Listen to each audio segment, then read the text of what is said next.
Hello friends, कैसे हैं आप। आज हम बातें करेंगे regarding joining time calculation part. किस तरीके से नंबर ऑफ डेज कैलकुलेट किया जाता है ज्वाइनिंग टाइम में when a person is been transferred from station A to station B. इसका थ्योरी पार्ट मैंने ऑलरेडी एक सेपरेट वीडियो में बना रखा है, ऊपर आई बटन पे क्लिक करके आप देख सकते हैं। तो आइए चलते हैं डायरेक्टली क्वेश्चन पे, देखते हैं कि ज्वाइनिंग टाइम में किस तरीके से नंबर ऑफ डेज निकाला जाता है। इससे पहले कि क्वेश्चन पे आए, मैं चाहता हूं कि आप ये एक स्क्रीनशॉट देखें जो मैंने डीओपीटी के वेबसाइट से निकाला है regarding joining time, so that ये आपको एक रिकैप हो जाएगा और then we will go to the question. यहाँ पे कहा गया distance between the old headquarter and the new headquarter. अगर एक गवर्नमेंट सर्वेंट की ट्रांसफर हो जाती है from station A to station B, तो कितना ज्वाइनिंग टाइम देते हैं। 1000 किलोमीटर और लेस, 1000 किलोमीटर और लेस है अगर स्टेशन और स्टेशन बी की दूरी, तो 10 डेज दिया जाता है।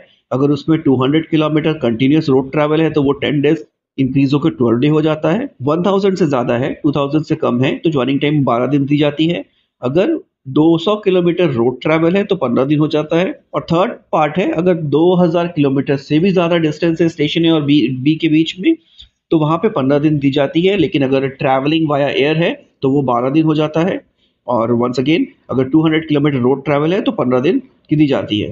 तो बेस्ड ऑन दिस चलिए अब क्वेश्चन पे आते हैं, देखते हैं किस तरीके से ज्वाइनिंग टाइम निकाला जाता है। ये क्वेश्चन जनरली एग्जाम में भी आता है। अगर आप डिपार्टमेंटल एग्जाम्स की तैयारी कर रहे हैं तो ये क्वेश्चन नॉर्मली आ जाता है 3 से 4 नंबर के लिए। तो आइए वो क्वेश्चन देखते हैं क्या है। Government servant was transferred from station A to station B. एक गवर्नमेंट सर्वेंट है जिनका ट्रांसफर हो गया from station A to station B on promotion from level 7 to 8। वो लेवल 7 पे थे, लेवल 8 पे उनका प्रमोशन हो गया।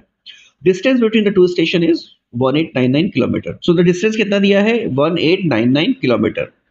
तो यहाँ पे क्वेश्चन है calculate total period, total joining period उनको कितना दिया जाएगा, total period of joining time.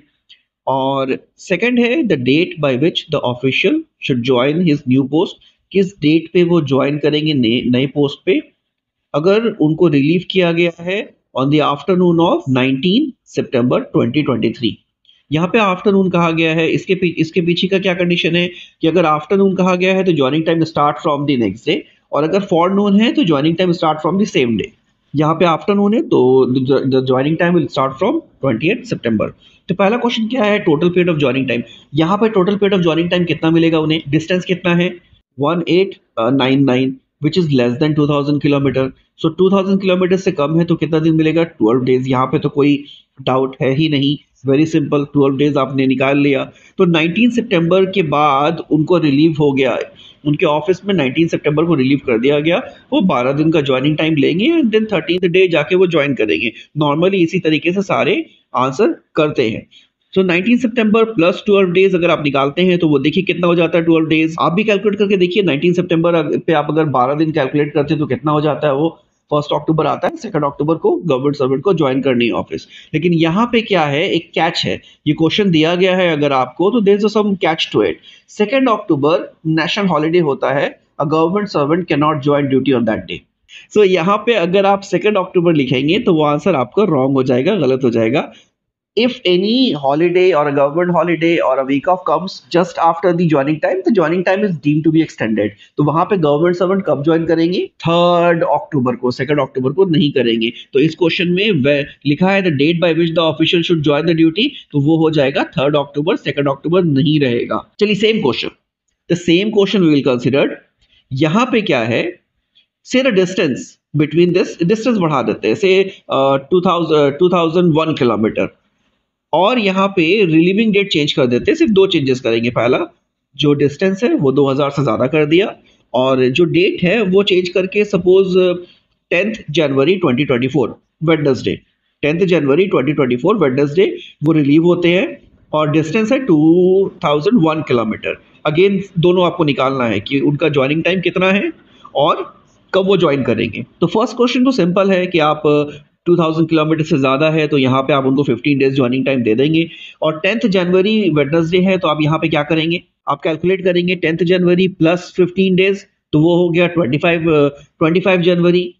26 जनवरी को ज्वाइन करना है। अगेन आप सोचेंगे 26 जनवरी दैट इज हॉलीडे, एक नेशनल हॉलीडे है, तो 26 को ज्वाइन नहीं कर सकते हैं, तो the person will join on 27th of January. लेकिन यहाँ पे ये भी गलत है। आइए वो देखते हैं कैसे। जब भी क्वेश्चन में अगर यहाँ पे रिलीविंग डेट के साथ अगर ब्रैकेट में डे लिखा हुआ है मंडे ट्यूसडे वेडनेसडे, आप जान लीजिए कुछ ना कुछ उसमें कैच जरूर है, अदरवाइज वो डे नहीं लिखा रहेगा। तो आइए आपको मैं इसमें कैलेंडर दिखा के समझाता हूँ।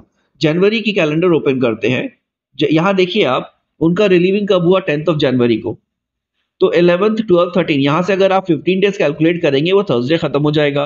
26 को ज्वाइन करना था, आपने सोचा 26 इज नेशनल हॉलीडे, आपने 27 को उनको ज्वाइन करा दिया, बट 27 इज सैटरडे, वो ज्वाइन करेंगे ही नहीं सैटरडे, सैटरडे ना Sunday is holiday.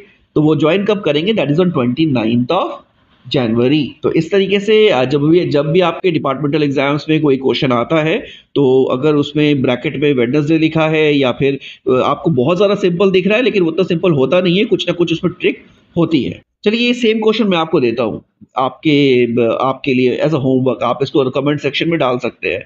Same question, जहाँ पे 1899 किलोमीटर है, इसमें आपको कैलकुलेट करना है ज्वाइनिंग टाइम कितना मिलेगा।